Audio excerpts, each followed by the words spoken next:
मैं खड़ी रही तो वो दरख्त बन खड़ा रहा, मैं चलती रही तो वो रह गुज़र बन चलता रहा।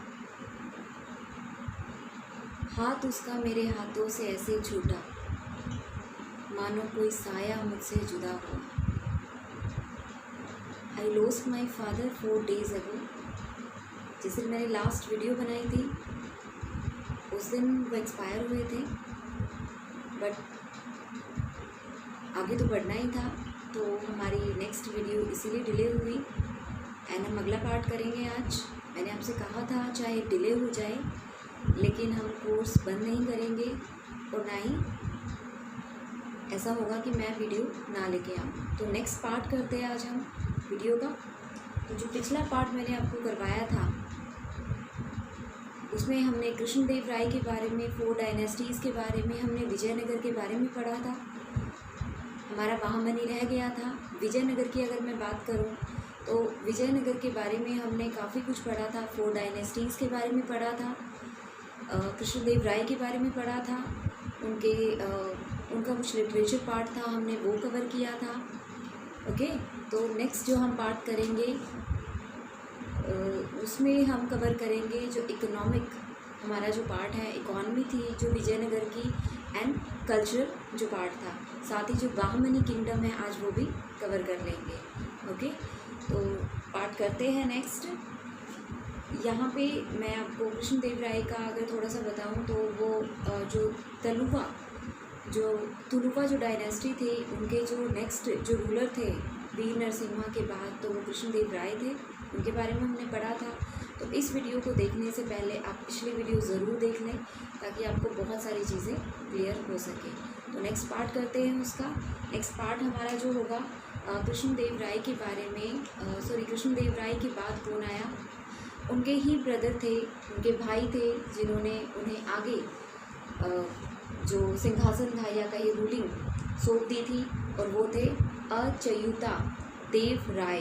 तो उनके ब्रदर थे अच्युता देव राय और उनके बाद उन्होंने रूलिंग की थी लेकिन वो उतने सक्सेसफुल नहीं रहे थे।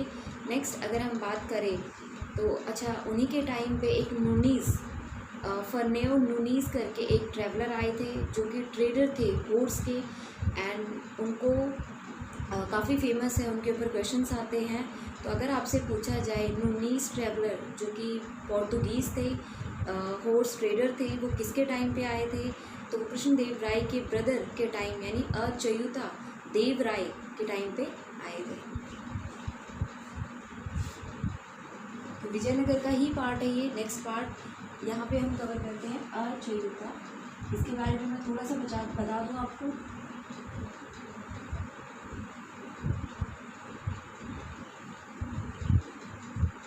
अगर आपसे पूछा जाए कि नूनीज़ फर्नेओ नूनीज़ जो कि पोर्तुगीज़ ट्रैवलर थे वो किसके टाइम पे आए थे, तो वो अच्युता देव राय के टाइम पे आए थे।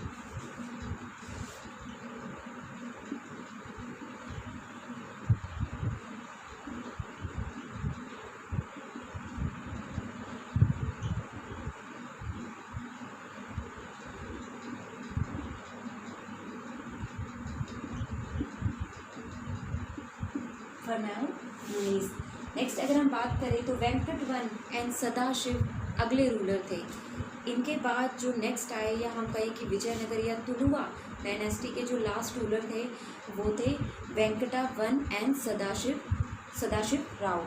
ओके, तो नेक्स्ट अगर हम बात करें जो एक इम्पोर्टेंट टर्म आती है, इसके बाद अगले रूलर इतने इम्पोर्टेंट नहीं थे क्योंकि जो बैटल ऑफ तेलिकोटा हुआ था उसमें डिक्लाइन होना शुरू हो गया था विजयनगर, लेकिन अगली डायनेस्टी अराविदु डायनेस्टी जो थी वो रूलिंग में आ गई थी, बट वो ज़्यादा टाइम तक नहीं चल पाई थी। तो हमने उनकी एडमिनिस्ट्रेशन प्रशासन के बारे में पिछले लेक्चर में पढ़ा था। तो यहाँ पे एक और जो नाम आता है अच्युता देव राय के बाद में जो आता है वो आता है नेक्स्ट वेंकटा वन के बारे में। वेंकटा वन, उनके बाद सदाशिव राव आए थे, लेकिन वेंकटा वन के हम यहाँ पे क्यों पढ़ा है कि यहाँ पे एक नाम आता है, एक ट्रैवलर थे। ओके, तो वो ट्रैवलर फ्रेडरिक नाम के एक ट्रैवलर थे, वो भी पोर्तुगीज़ थे और वो इनके टाइम पे आए थे। तो अगर आपसे पूछा जाए फ्रेडरिक ट्रैवलर या हम कहें कि जो यात्री थे, फेमस यात्री रहे हैं, वो किसके टाइम पे आए थे? तो वेंकटा वन के टाइम पे आए थे। और वेंकटा किससे रिलेटेड थे? तुलुवा डायनेस्टी यानी थर्ड डायनेस्टी से। ओके, तो वो थे फ्रेडरिक।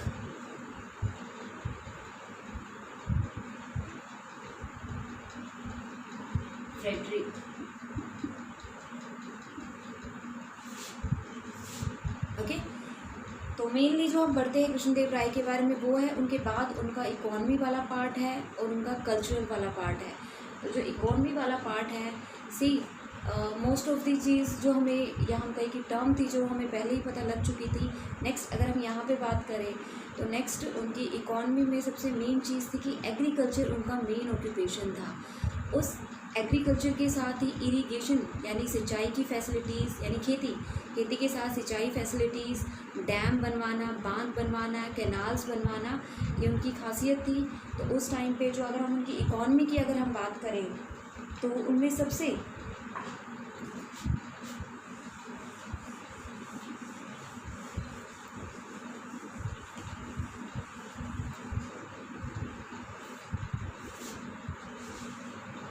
तो यहाँ पे हम बात करते हैं इकोनॉमिक कंडीशन की।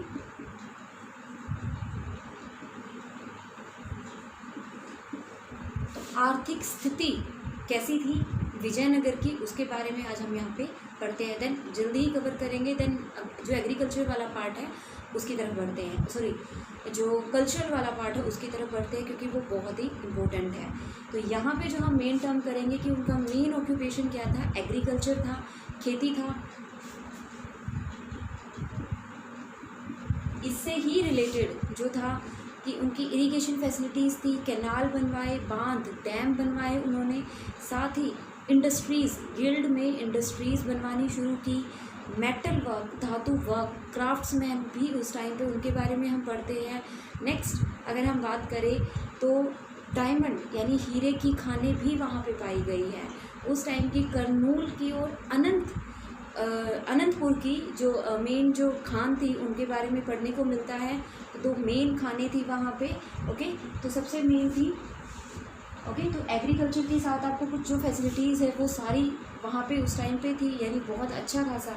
अच्छा, जो फॉरेनर ट्रैवलर थे उनका मानना था कि जो विजयनगर था उस टाइम पे wealthiest empire of the world था, यानी बहुत ज़्यादा वेल्थिएस्ट था। एज हमें पता ही है कि डेक्कन में, हम साउथ में बहुत ज़्यादा गोल्ड वगैरह, रिसोर्सेज वगैरह भी हुए हैं। तो ये उसी में से ही एक इम्पोर्टेंट पार्ट था वहाँ का। एंड यहाँ पे बहुत ज़्यादा वेल्थ वगैरह हुई है, यहाँ पे फैसिलिटीज़ भी काफ़ी ज़्यादा थी। ओके, एग्रीकल्चर से रिलेटेड उसके बाद आती है डायमंड माइन।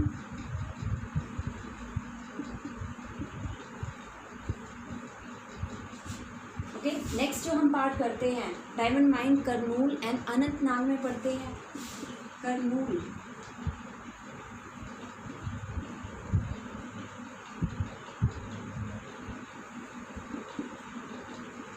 इन दोनों डिस्ट्रिक्ट में पढ़ते हैं हम, करनूल एंड अनंतनाग डिस्ट्रिक्ट। तो यहाँ पे हीरे की खानें पाई गई है।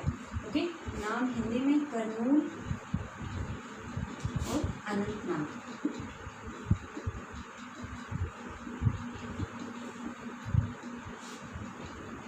नेक्स्ट जो हम पढ़ते हैं कि उनका जो एक ट्रेड या हम कहें कि कमर्शियल कॉन्टैक्ट कहाँ कहाँ था। तो अगर वेस्ट की बात करें तो वहाँ पे Persia, Portugal, Arabia, south Africa के साथ था। इधर अगर ईस्ट की बात करें यानी हम पूर्व की बात करें, वो पश्चिम हो गया। पूर्व की अगर हम बात करें तो चाइना, मलय पेनिनसुला, और अगर हम बात करें कि बर्मा जिसका नाम म्यांमार है आज, तो वहाँ तक इनका जो ट्रेड था वो चलता था। ओके, तो यानी वेस्ट का पार्ट भी और ईस्ट का पार्ट भी कमर्शियल इनके कॉन्टैक्ट थे उनके साथ। ट्रेड की अगर हम बात करें तो जैसा मैंने आपको बताया था कि उनका सिल्क और कॉटन सबसे मेन रहा था। तो सिल्क और कॉटन इन्होंने एक्सपोर्ट भी किया, साथ ही यानी बाहर भेजा, जिसे हम कहते हैं कि निर्यात किया। उसके बाद अगर हम बात करें सिल्क और कॉटन के अलावा यानी सूती और रेशम के अलावा इन्होंने राइस, चावल, आयरन, लोहा एंड शुगर यानी चीनी, और उसके साथ ही सॉल्ट पीटर यानी बारूद। वैसे तो बारूद कहा जाता है कि वो मुग़ल के टाइम पे आना शुरू हुआ था, बाबर लेके आया था, लेकिन इस टाइम पे हमें बारूद के बारे में पढ़ने को मिलता है। ओके, तो इन सब चीज़ों का एक तरह से ट्रेड हुआ, या हम कहें कि एक्सपोर्ट उस टाइम पे भी हुआ था।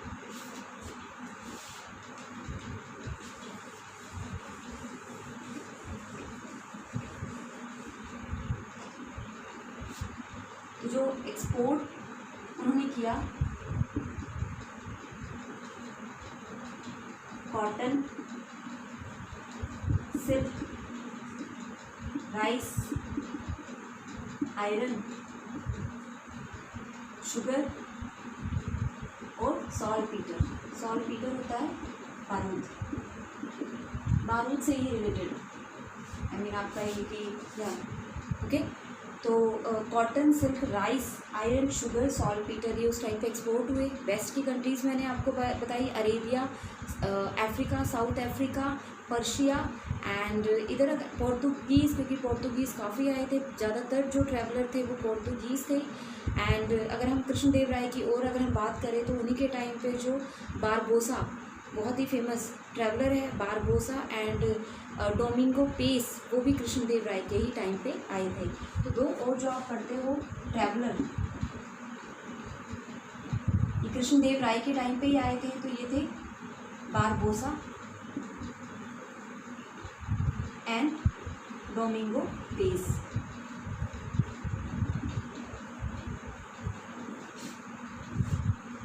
क्लियर।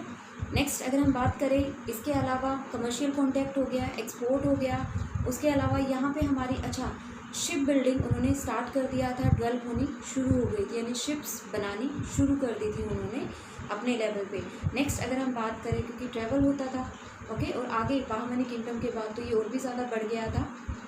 नेक्स्ट अगर हम बात करें इसी की, तो इसमें जो कोस्ट, अगर हम कहें कि सी पोर्ट्स भी बनवाए गए थे, मालाबार कोस्ट में सी पोर्ट बनवाए गए थे, और उनके थ्रू जो था वो ट्रेड होता था।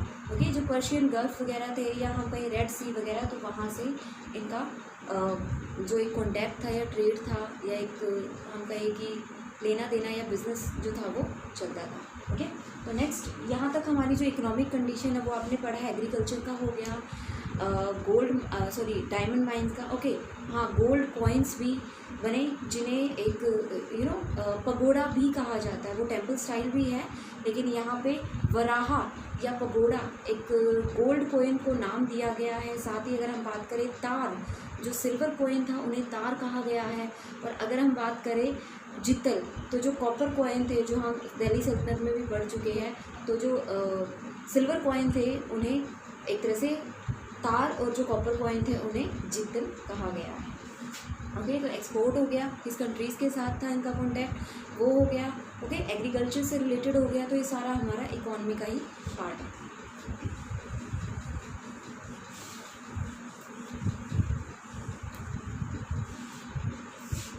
नेक्स्ट अगर हम बात करें, ओके, शिप बिल्डिंग हो गई थी, इसके अलावा जो हमने मेन बात की है, होस्ट वगैरह हो गए थे, एंड जो हम बात करें गोल्ड कॉइन्स, या हम कहें कॉइन्स की बात, तो गोल्ड कॉइन्स था, उसे क्या कहा जाता था, वराहा या फिर पगोड़ा।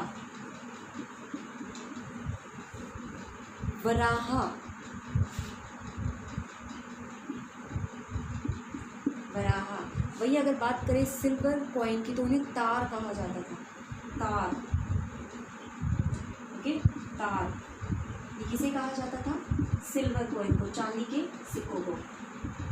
तो चांदी के सिक्कों को सिल्वर कॉइन, तार कहा जाता था। जितल, वही जितल को कॉपर कॉइन्स कहा जाता था, जितल, कॉपर कॉइन्स।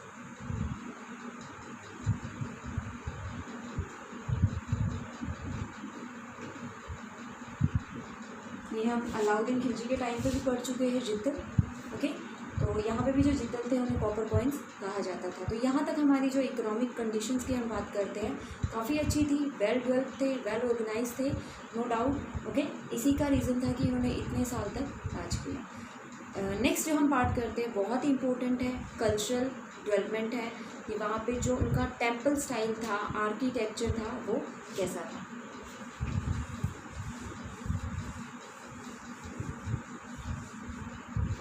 आर्किटेक्चर की अगर हम स्टाइल की बात करें तो सबसे मेन और जो इम्पोर्टेंट पार्ट आता है वो आता है गोपुरम, राय गोपुरम। गोपुरम क्या होते थे? गेटवे होते थे, बहुत बड़े गेट होते थे टेम्पल्स वगैरह के। एंड उनकी सबसे मेन खासियत होती थी, उनके साथ ही जो थे मंडप बनाए जाते थे, और वो मंडप एक तरह से वो मंडप बीच में बनाए जाते थे टेम्पल के, और उनके चारों तरफ पिलर्स बनाए जाते थे, खंभे बनाए जाते थे, एंड सेंटर में मंडप बनाए जाते थे जिन्हें कल्याण मंडप कहा जाता था। यूपीएससी में डायरेक्ट पिछले साल क्वेश्चन आया था इन मंडप्स के बारे में, तो ये बहुत ही इंपॉर्टेंट है।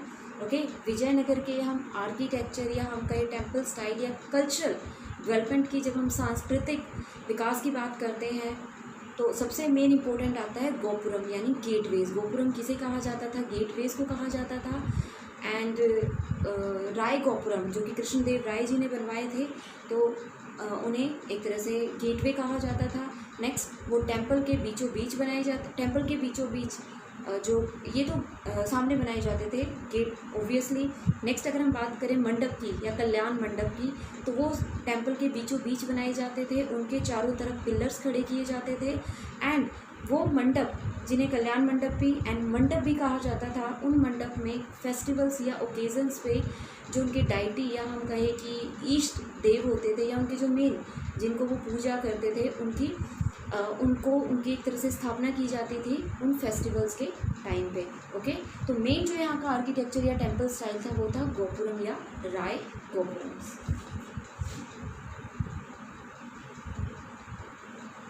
तो यहाँ पे हम बात करते हैं कल्चरल डेवलपमेंट की।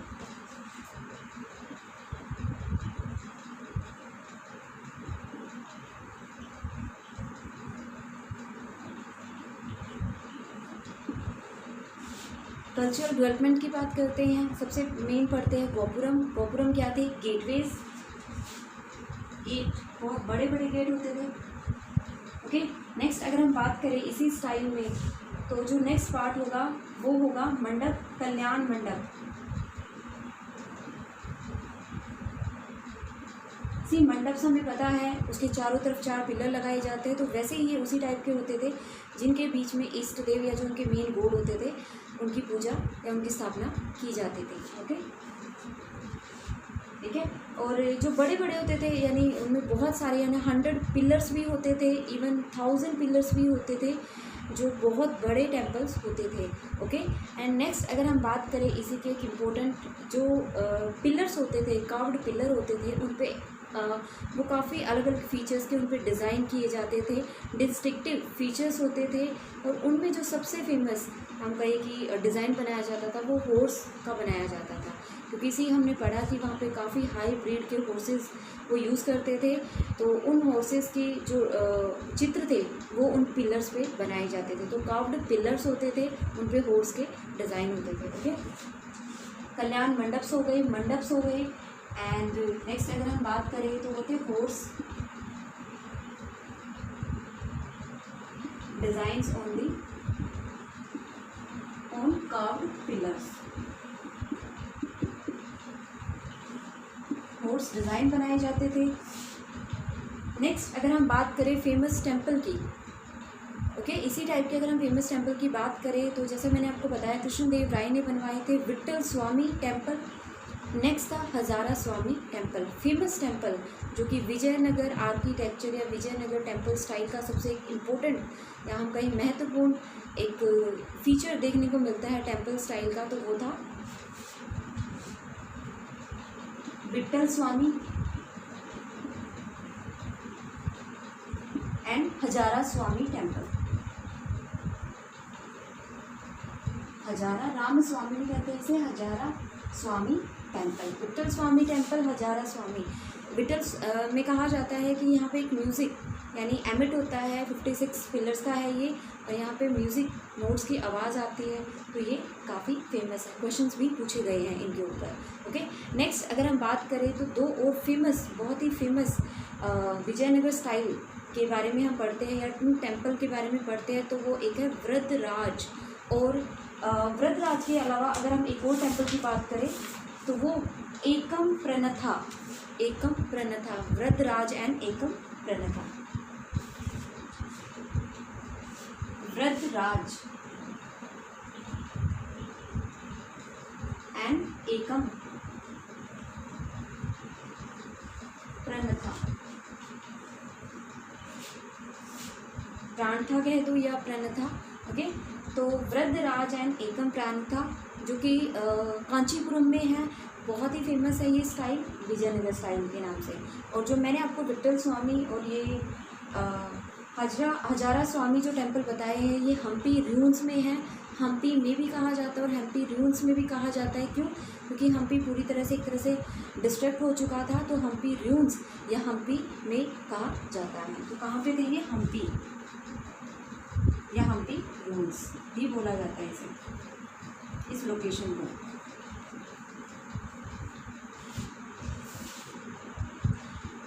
नेक्स्ट अगर हम बात करें कि कुछ क्वेश्चंस भी आते हैं आपके कि गोपुरम जो स्टाइल है वो किस किस टेम्पल के सामने बनाया गया है, तो उसमें से कुछ लाइक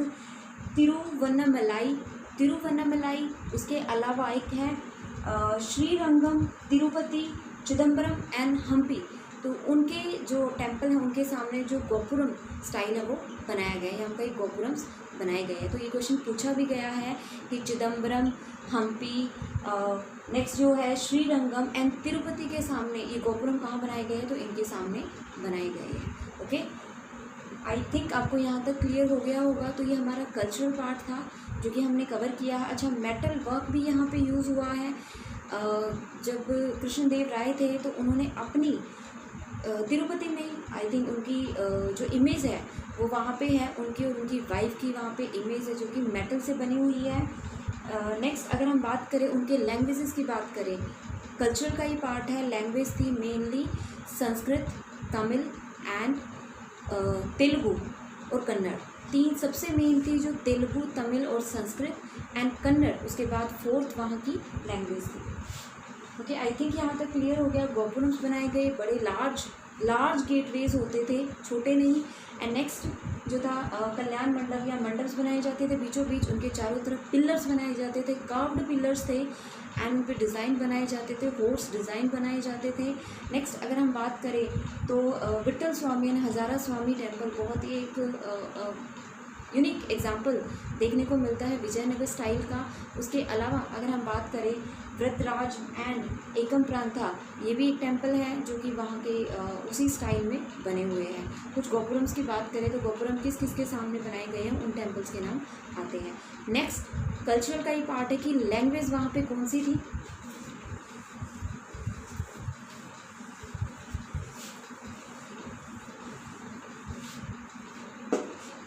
तो जो मेन लैंग्वेज वहाँ पे यूज हुई है भाषा, संस्कृत, तमिल, तेलुगु। इसके अलावा कन्नड़, संस्कृत, तमिल, तेलुगु एंड कन्नड़। तेलुगु जब हमने अष्ट दिग्गज के बारे में पढ़ा था वो तेलुगु ही थे। अष्ट तेलुगु पोएट भी कहा जाता है उन्हें। तो अगर आपसे अष्ट दिग्गज के बारे में पूछा जाए तो उन अष्ट दिग्गज को अष्ट तेलुगु पोएट या कवि भी कहा जाता है। नेक्स्ट अगर हम बात करें उनकी जो लैंग्वेज थी वो संस्कृत, तमिल, तेलुगु एंड कन्नड़ थी। ओके, खुद स्कॉलर थे कृष्णदेव राय संस्कृत और तेलुगु के। नेक्स्ट उनके जो एक पोएट हुए या हम कहीं दरबारी कवि जो हुए थे वो थे अल्लासानी पेडाना, जो कि उनके अष्ट दिग्गज या 8 पोएट में से भी एक थे।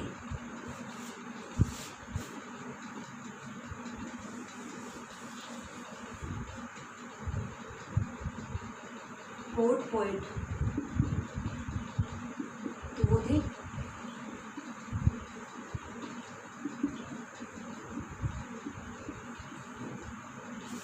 अल्लासानी पेडाना। उनके कोर्ट पोएट या दरबारी कवि थे जिन्होंने एक वो लिखी थी मनुचरितम। तो उन्होंने मनुचरितम नाम से एक पुस्तक भी लिखी थी, काफ़ी फेमस थी कृष्णदेव राय के टाइम पे। ओके, नेक्स्ट अगर हम बात करें उन्हीं की तो कल्चर जो डेवलपमेंट था काफ़ी रिमार्केबल था, बहुत फेमस रहा है ये उनका स्टाइल। अभी भी इनके ऊपर डायरेक्ट क्वेश्चन आते हैं और अभी भी साउथ में अगर आप देखोगे तो इनके एग्जाम्पल्स आपको देखने को मिलते हैं। ओके, तो यहाँ तक हमारा जो कल्चरल डेवलपमेंट था। उसके बाद अगर हम बात करें कि विजयनगर के गिरने के जो रीजंस थे वो यही थे कि कुछ रूलर्स थे, जो मुस्लिम रूलर्स थे वो इकट्ठे हो गए थे, लाइक बीजापुर, गोलकुंडा एंड अहमदाबाद के जो रूलर्स थे वो एक साथ इकट्ठे हो गए थे। वो इनके अगेंस्ट वो यूनिटी हो गई थी उनमें और इनके अगेंस्ट हो गए थे, तो इसलिए भी विजयनगर जो है वो डिक्लाइन होना शुरू हो गया था। ओके,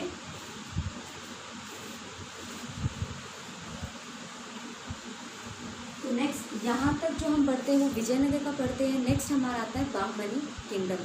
तो यहाँ तक हमारा विजयनगर था, पिछली वीडियो में हमने किया और यहाँ पे अगली में किया। अब हम करते हैं नेक्स्ट बाहमनी किंगडम।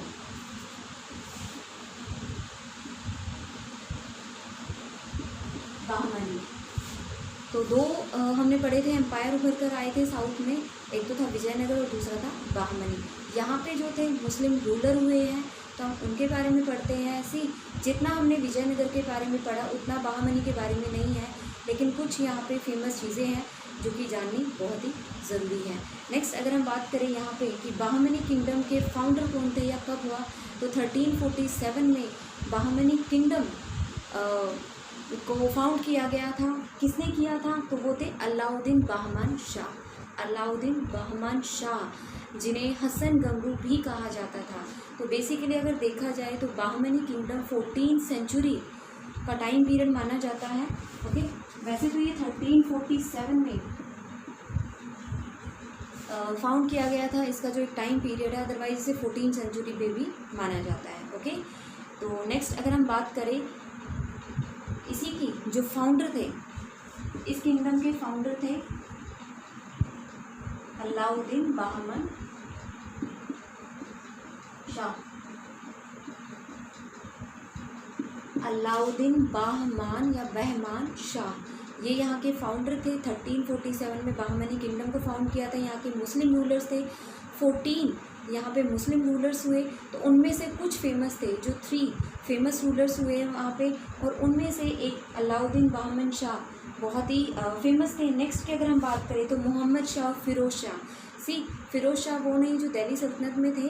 ओके, तो यहाँ पे जो नेक्स्ट थे मोहम्मद शाह और फिरोज शाह, बहुत ही 3 फेमस बाहमनी किंगडम के रूलर हुए। ऐसे तो 14 सुल्तान हुए हैं, इनके बारे में भी हम आगे पढ़ेंगे, जो कुछ नाम जो इम्पोर्टेंट है, लेकिन इनकी जो स्टार्टिंग हुई थी वो इन्हीं से हुई थी और ये काफ़ी फेमस रहे थे। ओके, तो अलाउद्दीन बाहमान शाह तो फाउंडर थे। नेक्स्ट अगर हम बात करें तो मोहम्मद शाह,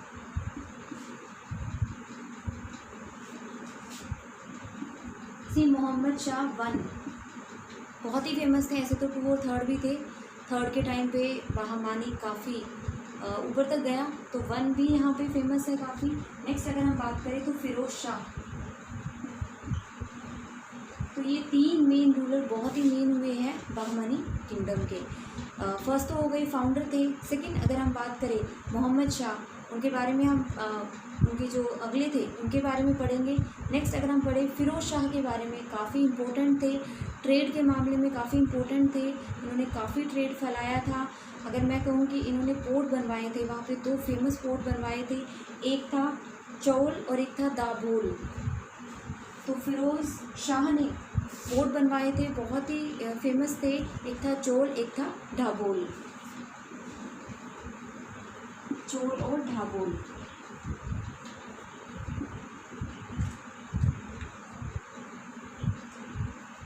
बाहमनी किंगडम में किसने बनवाए थे? फिरोज शाह ने बनवाए थे।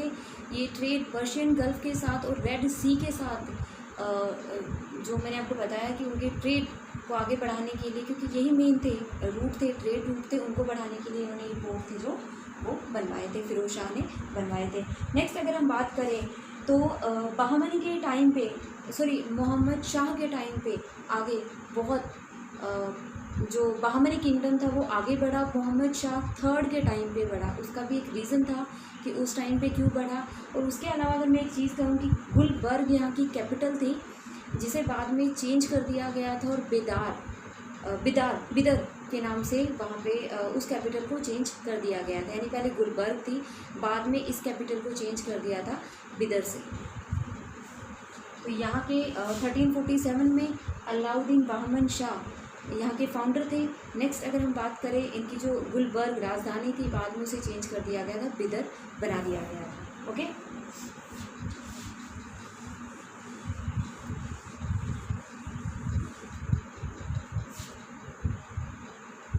गुलबर्ग से जो इनकी कैपिटल थी वो बन गई थी बिदर, बिदर या बिदार।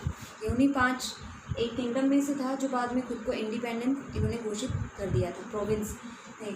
तो गुलबर्ग से ही उनकी जो कैपिटल थी, पहले जो कैपिटल थी वो गुलबर्ग थी, बाद में क्या हो गई थी, बिदर। ओके, नेक्स्ट अगर हम बात करते हैं तो बहुत ही इंपॉर्टेंट जो रोल आता है वो आता है मोहम्मद शाह थर्ड का।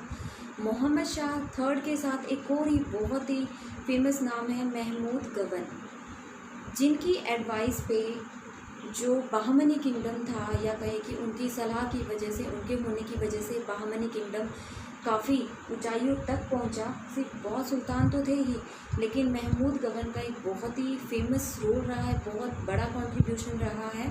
ओके, तो वही उसी की एडवाइस पे मोहम्मद शाह थर्ड को रूलिंग पे सौंपी गई थी और उसने काफ़ी हेल्प की और बहमनी किंगडम काफ़ी आगे बढ़ा था। तो महमूद गवन की वजह से बढ़ा था। ओके,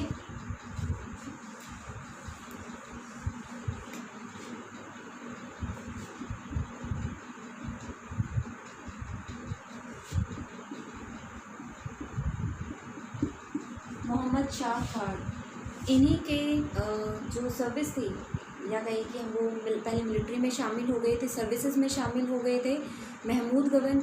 उसके बाद वो चीफ मिनिस्टर बन गया था एंड देन उसने जो राज्य था उसको फैलाना शुरू कर दिया था। उसकी जो खासियत थी वो था पर्शियन मर्चेंट था। पहले वो यहाँ पे आया, उसने सर्विसेज ज्वाइन की, उसके बाद वो चीफ मिनिस्टर बन गया वहाँ का एंड उसने एडवाइजेस देनी शुरू कर दी मोहम्मद शाह को और इस राज्य को बढ़ाना शुरू कर दिया। काफ़ी आगे तक ये राज्य बढ़ा था महमूद गवन के टाइम पे, लेकिन उसके एग्जीक्यूशन के टाइम पे, या फिर हम कहें कि उसके ना रहने के बाद जो बहमनी था वो डिक्लाइन होना शुरू हो गया था। ओके, तो बहमनी डिक्लाइन महमूद गवन के साथ ही डिक्लाइन होना शुरू हो गया था और वहीं पे कुछ जो प्रोविंसेस थे उन्होंने खुद को एक इंडिपेंडेंट घोषित कर दिया था। तो ये जो किंगडम था, या हम कहें बहमनी जो था, वो 5 राज्यों में डिवाइड हो गया था, 5 प्रोविंसेस में डिवाइड हो गया था।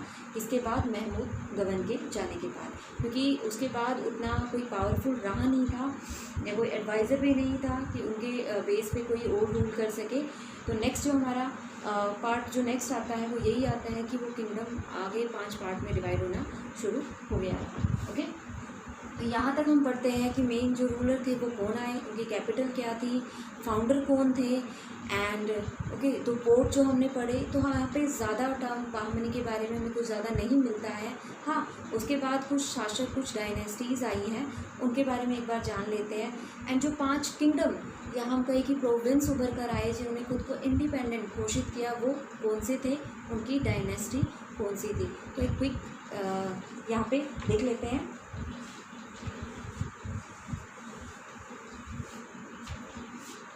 तो बाद में बहमनी महमूद गवन के बाद, सी मैंने नाम में लिखा महमूद गवन, महमूद गवन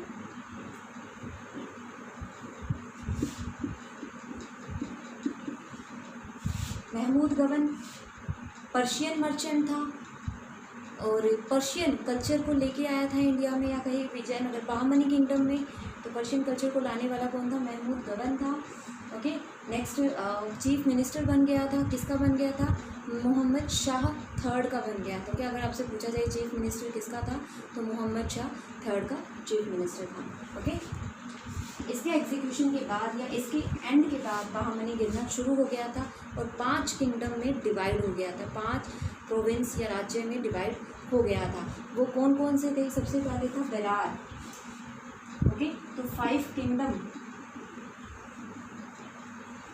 में डिवाइड हो गया था, उन्होंने खुद को इंडिपेंडेंट घोषित कर दिया था। तो वो कौन कौन से थे, 5, बेरार, बिदर, अहमदाबाद। नेक्स्ट अगर बात करें तो गोलकुंडा एंड बीजापुर।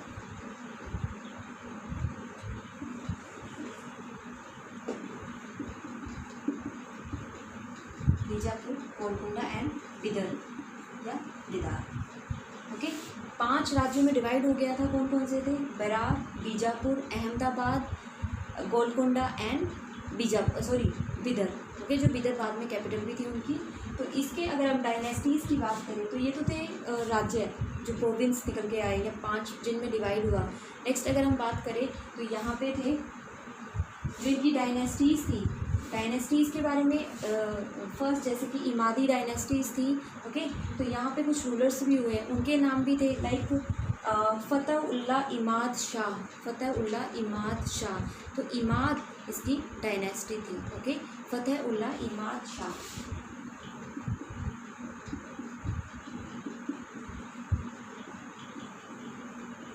डायनेस्टी कौन सी थी? इमाद। तो इन्हीं के नाम की ज़्यादातर जो डायनेस्टीज़ थी वो इनके नाम जो पीछे था उसी के ऊपर वो डायनेस्टी थी। नेक्स्ट अगर हम बात करें तो वो था यूसुफ आदिल शाह। यूसुफ आदिल शाह। ओके, तो इसकी जो डायनेस्टी थी वो थी आदिल। नेक्स्ट थी मलिक अहमद। मलिक अहमद, इसकी डायनेस्टी थी निज़ाम। बाद में मुग़ल यहीं पे इनको अपने कॉन्कर कर लेते हैं, इन पे कब्ज़ा कर लेते हैं। तो यहाँ पे मलिक अहमद, तो जो डायनेस्टी थी वो थी निज़ाम। ओके, तो बिरार फ़तह-उल्लाह इमाद शाह, इमाद डायनेस्टी। बीजापुर यूसुफ आदिल शाह, आदिल डायनेस्टी। अहमदाबाद मलिक अहमद जिसकी डायनेस्टी थी निज़ाम। नेक्स्ट अगर हम बात करें गोलकुंडा और बिदर। गोलकुंडा की अगर हम बात करें कुली कुतुब शाह, बहुत फेमस हुए हैं कुली कुतुब शाह। इन्हें जो गोल गुंबद जो बनाया था वो इन्होंने बनवाया था, तो ये बहुत फेमस है उसके लिए। अगर हम कहीं चार मीनार वो भी इन्होंने बनवाई थी। और इनकी जो डायनेस्टी थी वो थी कुतुब डायनेस्टी। तो कुली कुतुब शाह, कुतुब डायनेस्टी से थे ये कुली कुतुब शाह। नेक्स्ट अगर हम बात करें तो अमीर अली बरीद। अमीर अली बरीद, ओके, बरीद डायनेस्टी थी। बरार फ़तह-उल्लाह इमाद शाह, इमाद डायनेस्टी। सेकंड की अगर हम बात करें बीजापुर यूसुफ आदिल शाह, आदिल डायनेस्टी। नेक्स्ट अगर हम बात करें अहमदाबाद मलिक अहमद यानी निज़ाम डायनेस्टी। नेक्स्ट अगर हम बात करें गोलकुंडा कुली कुतुब शाह, ओके, यानी कुतुब डायनेस्टी। नेक्स्ट अगर हम बात करें बिदर तो अमीर अली बरीद, और बरीद यहाँ की डायनेस्टी थी। ओके, तो ये 5 किंगडम थे जो कि खुद को इंडिपेंडेंट या हम कहें कि प्रोविंस एक अलग 5 प्रोविंस में खुद को डिवाइड कर दिया था बहामनी किंगडम को। तो ये मेनली वो 5 थे। ओके, नेक्स्ट इनके बाद हम कुछ रूलर्स हैं जो कि आए, इन्हीं डायनेस्टी में से निकल के आए कुछ फेमस रूलर्स थे, उनके बारे में पढ़ लेते हैं। बहुत ही ज़्यादा नहीं है। अब इसके बाद हमारा जो थोड़ा सा रहता है वो यही है कि इनके जो कुछ रूलर्स थे वो कौन कौन थे, उन्होंने थोड़ा सा क्या किया था।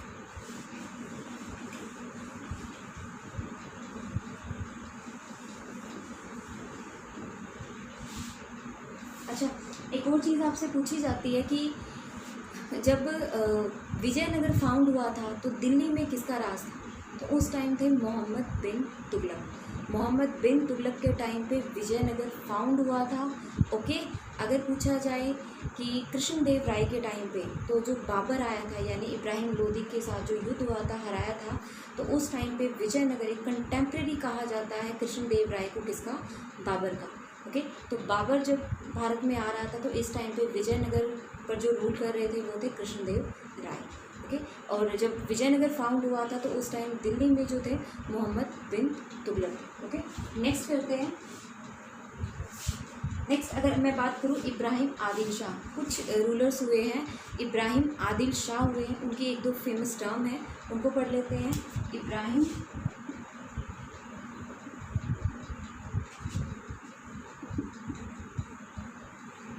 आदिल शाह, इन्होंने क्या किया था, वहाँ पे इनसे पहले पर्शियन कोर्ट लैंग्वेज थी, यानी उनकी जो दरबार में जो लैंग्वेज थी मेन वो पर्शियन थी, उसको बदल के इन्होंने क्या कर दिया था, दक्षिणी। बहुत ही ग्रेटर रूलर हुए हैं आदिल शाही डायनेस्टी के।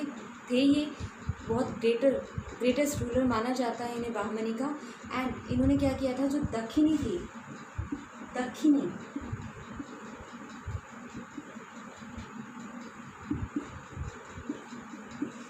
भाषा को चुना था अपने दरबार के लिए। पहले पर्शियन भाषा थी वहाँ पे, उसको क्या किया था इन्होंने, बदल के क्या कर दिया था, दक्षिणी कर दिया था। ओके, नेक्स्ट अगर हम एक रूलर की बात करें तो वो थे मोहम्मद आदिल शाह, सॉरी कुली कुतुब शाह ने, ठीक है, 4 मीनार बनवाया था, लेकिन यहाँ पे गोल गुम्बद था वो मोहम्मद शाह ने बनवाया था। ओके, मोहम्मद आदिल शाह, मोहम्मद आदिल शाह ने क्या बनवाया था, गोल गुम्बज, बहुत फेमस है, बीजापुर में है। क्वेश्चन पूछा जाता है गोल गुम्बज कहाँ पे है, गोल गुम्बज बीजापुर में है। विस्परिंग गैलरी के नाम से जाना जाता है, इसमें आवाज़ गूंजती है इसीलिए इसे विस्परिंग गैलरी भी कहा जाता है। कहाँ पे ये, बीजापुर में। ओके, तो विस्परिंग गैलरी भी इसे कहा जाता है।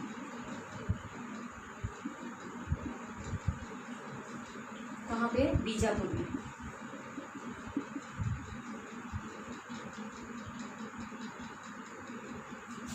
ओके, नेक्स्ट एक और रूलर आए थे, अब ये थे मोहम्मद आदिल शाह, बहुत फेमस थे ये। नेक्स्ट आते हैं मोहम्मद कुली कुतुब शाह। ओके, मोहम्मद कुली कुतुब शाह,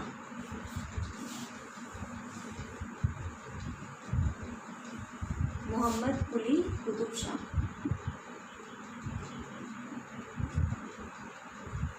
अच्छा, इन्होंने सबसे पहले ये काम किया था अहमदाबाद को फाउंड किया था। ये फाउंडर थे किसके, अहमदाबाद के।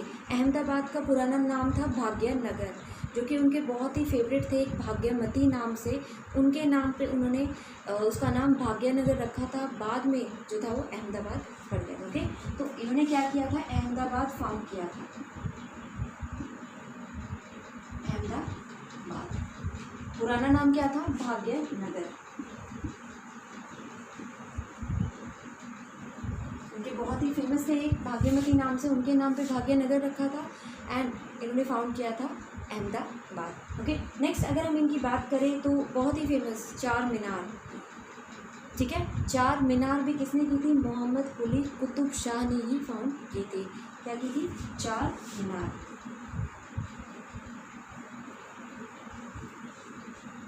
मोहम्मद कुली कुतुब शाह ने की थी। तो यहाँ तक जो है हमारा मेनली जो हम पढ़ते हैं बहमनी के बारे में पढ़ते हैं। नेक्स्ट आता है कि फिर से कुछ प्रोविंसेस थे वो बन गए थे, 5 प्रोविंसेस और बन गए थे, तो उनके बारे में, उनकी कैपिटल्स के बारे में पढ़ते हैं। लाइक जौनपुर की कैपिटल जौनपुर थी। नेक्स्ट था बंगाल। उसके बाद अगर हम बात करें खानदेश, मालवा और गुजरात, तो ये 5 और जो हम कहें कि प्रोविंस निकल के आए थे। एंड मेनली सिर्फ हमारे जो नाम होते हैं कि 5 प्रोविंस अगर हम कहें कि कौन से निकल के आए थे, तो वही है जौनपुर, खानदेश, बंगाल, गुजरात एंड मालवा। ओके,